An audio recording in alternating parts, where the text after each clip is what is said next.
কেন বিশ্বকাপের প্রাথমিক দল থেকে পাওলো দিবালাকে বাদ দেওয়া হলো? এই মুহূর্তে আর্জেন্টাইন ভক্তদের মাথায় ঘুরপাক খাচ্ছে এই একটি মাত্র প্রশ্ন। এবার সামনে আসলো আসল ঘটনা।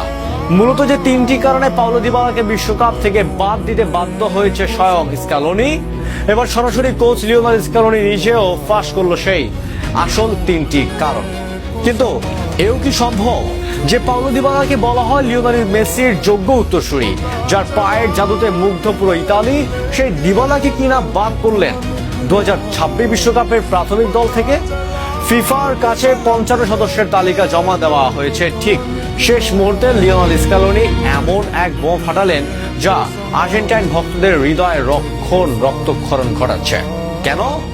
কোন অপরাধে পাওলো দিবালাকে এই মহাযজ্ঞের বাইরে রাখা হয়? পুরো বিশ্ব যখন দিবালার শৈরিক ফুটবলারের অপেক্ষায় ছিল, তখন স্ক্যালোনি কেন বেছে নিলেন এক কঠোর পরিশ্রম পথ? এটি কি টেকল কেবলই কোনো প্র্যাকটিক্যাল সিদ্ধান্ত, নাকি পর্দার আড়ালে লুকিয়ে আছে অন্য কোনো তিক্ত সত্য? আজ আমরা উন্মোচন করবো সে গোপন তিনটি কারণ যা স্বয়ং লিওনেল স্ক্যালোনিও বাধ্য করেছে তার প্রিয় ছাত্রকে বাতিলের খাতা ফেলতে।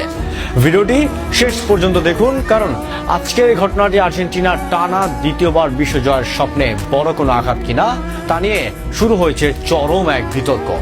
লিওনেল স্ক্যালোনি দিবালাকে বাদ দেওয়ার কারণ এক হিসাবে দেখানো হয়েছে ফিটনেস ও অনিশ্চয়তার দেয়াল।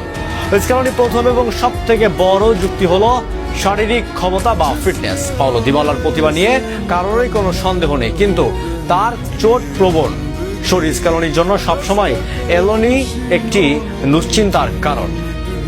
স্ক্যালোনি সরাসরি জানিয়েছেন 2026 বিশ্বকাপের মতো একটি টুর্নামেন্টে যেখানে ম্যাচের তীব্রতা এবং চাপ থাকবে আকাশচুম্বী, সেখানে তিনি এমন কোনো খেলোয়াড়কে নিতে চান না যাকে তিনি নিয়ে বিপদে পড়েন। দিবালা রোমার হয়ে অসাধারণ খেললে তার পেশির চোটের ইতিহাস বড্ড দীর্ঘ। স্ক্যালোনির দর্শন খুব পরিষ্কার, দলে থাকতে হলে কেবল প্রতিভা নয়, শতভাগ ফিটনেস প্রয়োজন। দিবালাকে বাদ দেওয়ার আসলে আবেগ নয়, বরং স্ক্যালোনির এক কঠোর সিদ্ধান্ত বাস্তবাদী মুখে। কারণ দুই, মেসি ফ্যাক্টর ও টেকনিক্যাল সীমাবদ্ধতা। দ্বিতীয় কারণটি ফুটবলীয় কৌশলে। দিবালা এবং মেসির খেলার ধরন প্রায় একই, দুজনের সেকেন্ড স্ট্রাইকার এবং নাম্বার 10 রোলে খেলতে পছন্দ করেন। স্ক্যালোনির এই সিস্টেমে মাঠে মেসি থাকা অবস্থায় দিবালাকে খেলানো একটি বড় চ্যালেঞ্জ। কাতার বিশ্বকাপেও আমরা দেখেছি দিবালা মূলত মেসির ব্যাকআপ হিসেবেই ছিলেন, কিন্তু 2026 সালে স্ক্যালোনি এমন এক দল সাজাতে চাইছেন যারা উইং এবং মাঝ জুড়ে প্রতিভা ঝড় তুলবে। দিবালা সৃজনশীল হলেও উৎসবে গিয়ে গতির লড়াই